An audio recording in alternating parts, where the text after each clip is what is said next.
Today I'm going to talk about why I stopped using Singapore math and decided to use something that probably not many of you have ever heard of, a math curriculum called Beauty and Truth. Well, if you're interested in learning more about math curriculum, you don't know what the options are out there, and you've researched Singapore math and you'd like to know why did I stop using it, stick around and I'll fill you in. Well, if you've ever taken a look at the other videos in my video series, you will see that I did a video on Singapore math. I contrasted in that video how Singapore math really stands out and is different from all the other math curriculums. And it's not that I've really changed my mind about the curriculum, but it has begun to not work for us. And I'll explain why. But we have been using Singapore math for over 5 years now.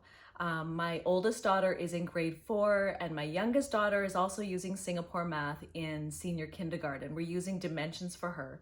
And I fully intended to switch over to primary mathematics for her in grade 1. But we found that we hit a bit of a wall with Singapore math for my older daughter who's in grade 4. At first, I just felt that, like always, we reached a point where we just needed to stay on a topic a little longer. So in the past, when we reached a topic, so say in kindergarten, she did wonderful with adding, but subtracting was a little bit more of a challenge, especially doing mental math subtraction. So we stayed on it for a little longer. Singapore math might have stayed on it for about 2 weeks. And then we would stay on it for 2 or 3 weeks longer and just kind of pause where we're at. And I would sometimes make my own practice problems. There is an extra practice workbook, but to kind of go over and over and over it till I felt that she was solid in that area.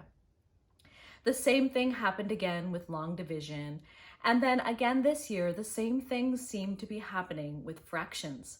And we worked through Singapore math lessons very slowly. I really didn't want to move on until she got it. And then so Singapore math have these review sections that I use as tests. They really are a test, but it's kind of like when they spiral back and see how much the student can remember from previous lessons. She did really well, but could not recall the fractions. She was still getting them wrong. She was still missing some major aspects about fractions, which told me she didn't really understand them.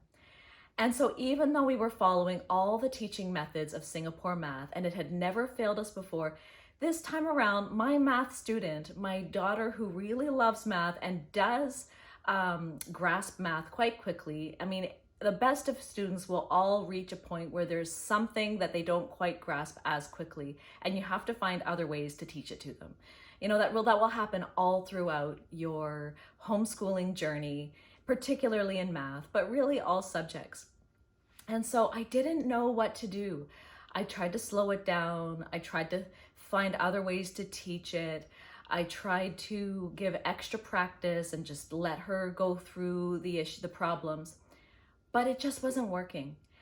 And one day I listened to a podcast about Charlotte Mason math, and several moms had the same problem where their child who used to love math suddenly started hating math and were finding that they just weren't enjoying it and they were struggling with certain things and were having a hard time overcoming that struggle.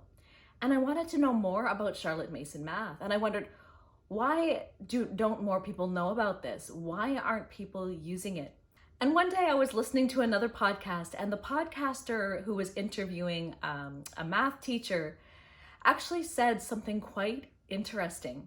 They said most homeschoolers, and people in general, public school, private school, homeschooling, math is really probably the most important subject in the homeschool, in the schooling, these subjects. It's really the one that you never want to skip. If you do a little bit of schooling every day, you will at least accomplish math. Math is the one that everyone struggles over finding the best curriculum. Maybe you want the one that's going to advance your student to, higher learning and levels of math, become a math genius even. We're really concerned about them really understanding these abstract ideas and having their minds wrapped around these ideas. You want them to be so solidly firm in math. So they mentioned in this podcast, an easy answer that teachers, parents often give their kids when they say, why do I need to know math? Why can't we just use calculators? And they would say, well, in the future, you're not going to be carrying around a calculator in your pocket at all times where you can easily just pull it out and calculate things. That would be embarrassing. You're going to have to, know how to do math in your head. Now, I'm not saying that that isn't true. Of course, we do want our children to know how to do basic math. But isn't it also true that we are, most of us, for the most part, carrying around calculators with us now in our pockets, on our devices, our cell phones, or iPads and all those kinds of things? We can now very quickly pull it out. And I find myself often calculating things on my phone.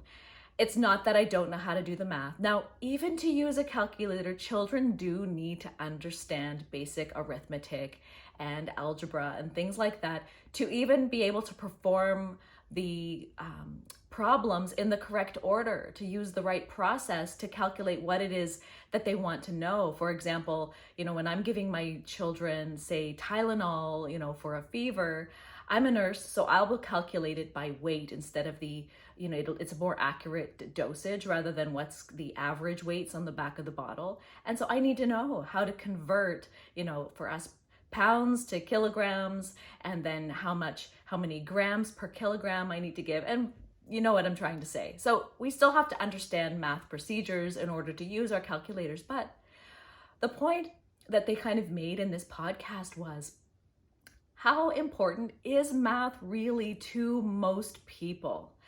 Yes, there is a certain amount of math that is very important, but how many people are really going to be using things like trigonometry and calculus, or even some algebraic equations in their futures? So we put this ginormous focus on math is the most important thing. I can't fail my child and find the wrong math problem. When if we apply math in the correct way, they will understand the basics of math. Now, if math is something they truly want to excel in and you believe that they want to pursue a career that involves higher levels of math, then by all means, you want to find those advanced teachers and those advanced curriculums that will take them there. But at the beginning, in kindergarten, grade 1, elementary levels, we really want to just give them the most firm foundation in math. Now, Singapore math was the way that I wanted to do that, because Singapore math teaches math in a way that what they like to call it is concrete to pictorial to abstract. That's how they work. So concrete means talking about math applied in everyday lives. So for example, a piece of pie, a family of 4 wants to eat that pie. And how many pieces would you cut that pizza pie, and things like that. So you're using it in concrete ways that a child might understand. We're going to the store and they want to buy a package of gum that's cost $1.25. How many coins? How can they add up their money to buy that package of gum? So those are concrete ways. And then pictorial, they try to show and demonstrate the math pictorially or with manipulatives. Manipulatives would fall under the pictorial aspect, not concrete, but you're using the manipulatives to demonstrate the math in those ways. And then abstract, which are the actual numbers, actually calculating the numerical values in a formula and showing them how to do the mathematical procedures. So Singapore math uses that approach. Well, as it turns out, so does Charlotte Mason. And Charlotte Mason, the math that she was suggesting was the best form of math over 100 years ago, was the same process. But then why was Singapore math not working? Well, the difference was Charlotte Mason has one extra step.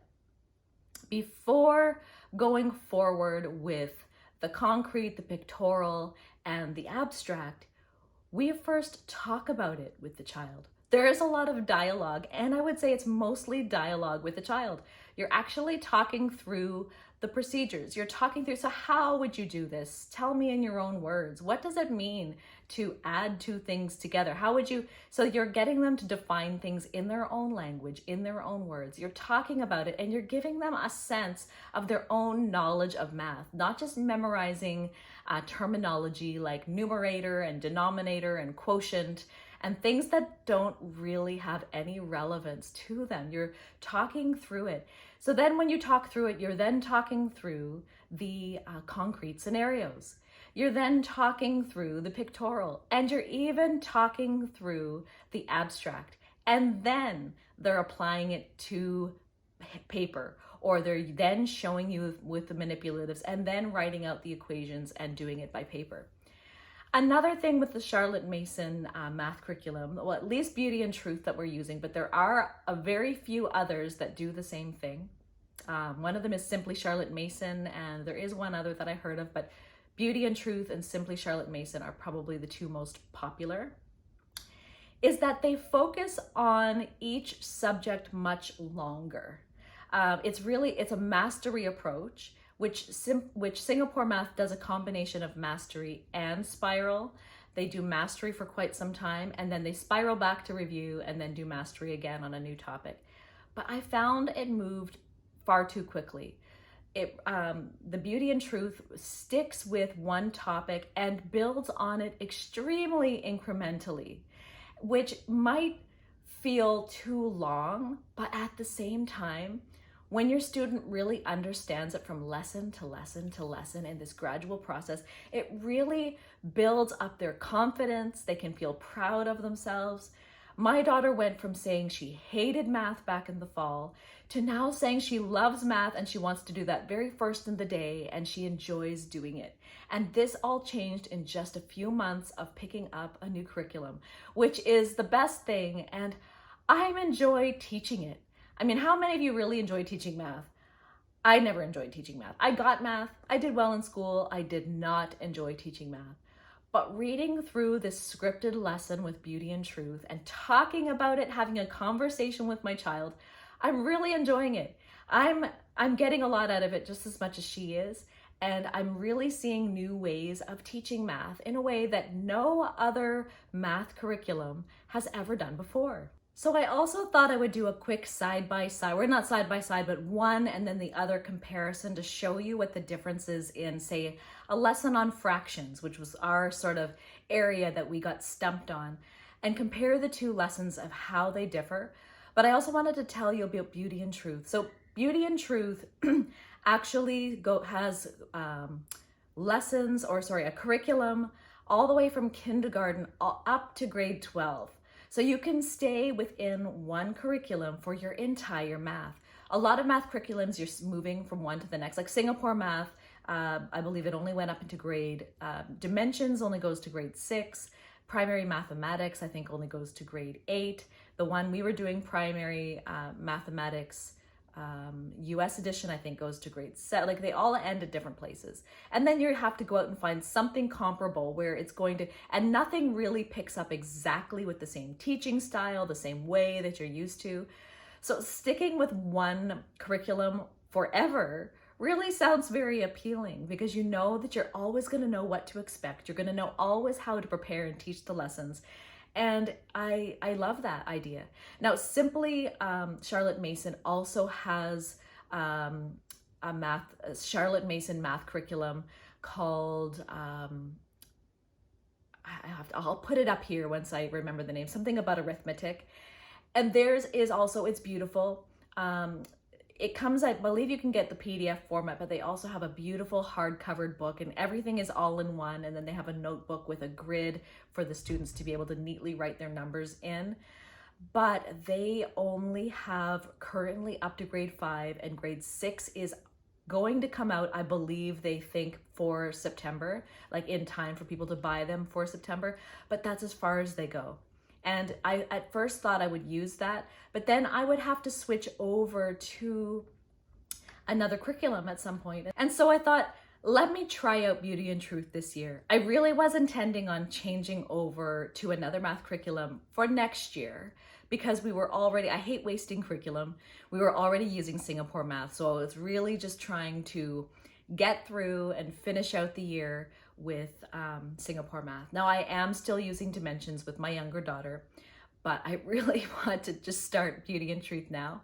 But Beauty and Truth, I planned on starting any kind of Charlotte Mason math curriculum. I was going to choose between the one I liked best for September. But I thought, let me try it out this year. We'll do a little bit of both. We'll do a lesson of Beauty and Truth here and there. Well, within a week, we started just doing Beauty and Truth. I put the Singapore books back up on the shelf, and I don't know that we'll ever touch them again. We are loving Beauty and Truth. It just works so well for us. And I'm really excited about getting the math for my youngest daughter as well when she starts grade 1. Their math does start in grade 1 because, of course, Charlotte Mason's methodology is that a child is ready to start doing formal lessons at the age of 6. So that math curriculum does start in grade 1. But she'll have a little bit of foundation from dimensions, which is good. But I believe that the way that you talk through the lesson and really understand it in your own words, in your own mind, it gives you a different perspective on math than you would by just needing to understand and almost in a way memorize what arithmetic is and means. And it really, Charlotte Mason wants you to apply it to real life circumstances, which I know that all math curriculums do eventually do, but she starts with that. And it just makes a whole lot of sense. So let me now just show you what a math lesson in fractions would look like for simple Singapore math, and what it would look like with Beauty and Truth. So this is the Home Instructor's Guide for Primary Mathematics. And I will have to say I've always found it a lot of work to prepare for lessons.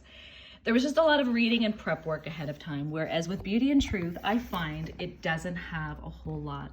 So this is when fractions were first introduced. And you would read through and do all of these things with your student. Now, of course, I'm not going to sit here and say, draw a fraction bar. Like, I would have had to read these ahead of time and say, tell my daughter, draw this fraction bar and try to represent a third, and then ask her how many shade would 2/3 be shaded into, and these kinds of things. And and it goes on. This is all at the very beginning of the lesson when you are starting out fractions. All of this is what you would first be introducing. This is quite a bit that you as a teacher would have to read through. And it still goes on. So then they're showing this part here, writing the fractions, what would this be? All of these things. And then they would begin with different learning tasks. So this would be in their textbook, page 42 of their textbook, and then the workbook. So these are textbook questions that you'd go over with them and then working on their own in the workbook. That's just one lesson. And then again, for the next lesson, lesson 2, you're again reading. So the first one's always the longest because you're introducing a new topic. And then of course, here's the textbook and then the workbook. I didn't find, because you're just asking them to go right ahead and start drawing things out, there wasn't a lot of discussion. You're from the get-go using terminologies like fractions, denominators, all of these different things, and not really putting things into their own words, which was something about Beauty and Truth that I found extremely helpful. Now subtracting fractions, and you're talking about part, whole, model. Like, these are all words that won't necessarily make sense to a student who has never encountered these things before. You're telling them to draw these bar model and then shading in the parts to represent the fractions. And it's just, she was able to do this math, but then at the end of the day, she would forget it and forget how to explain back what it all meant. So this is the general, so now it's in mixed numbers, and it just jumps right in. Write a mixed number, adding fractions of mixed numbers, and you're showing an inch ruler, showing 16ths, all of these things. It moves quite quickly. which she always was able to do, but just found fractions, as a lot of students do, a little bit confusing. So we moved from fractions to mixed fractions, now improper fractions. As you can see, this is all within a week to a week and a half. And it's moving along, clipping along quite quickly, adding and subtracting fractions. Like it moves. And it's frustrating on the moms and dads and the students when they're feeling like somehow now they're just not smart enough. They can't keep up. They did well before, and suddenly it's just moving along too quickly and they don't get it anymore. They must not be good at math. And this is the textbook. So again, they're showing the pictorial sense, but it's really just going straight into the idea of the fractions, and then they're already going ahead and adding them. And I mean, it makes sense to people who understand it or to people that have done it before, but to a brand new student being introduced to this concept, it does move along quite quickly. So already here we're at subtracting fractions, and that is only the second lesson. And this is the workbook. And this is an example of word problems. And she's always been really good at word problems, like really good at them, faster at them than I am, actually. I always think, how did you get that inside your head? You didn't write anything down. But the fractions, it just moved along. And I really wished there was something that would bring it down to just a bit of a slower pace, and wondered if there was something that explained things better. And there was. So Beauty and Truth is sold as PDF files.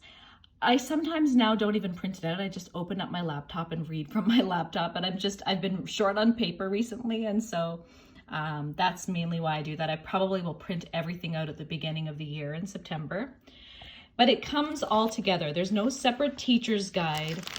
It's all in one PDF file.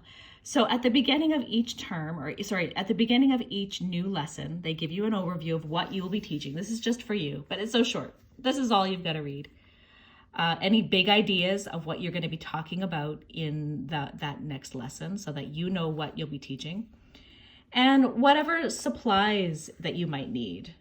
So they'll have some ideas of how to make it more hands-on, like an apple, a knife, things like that. Clock.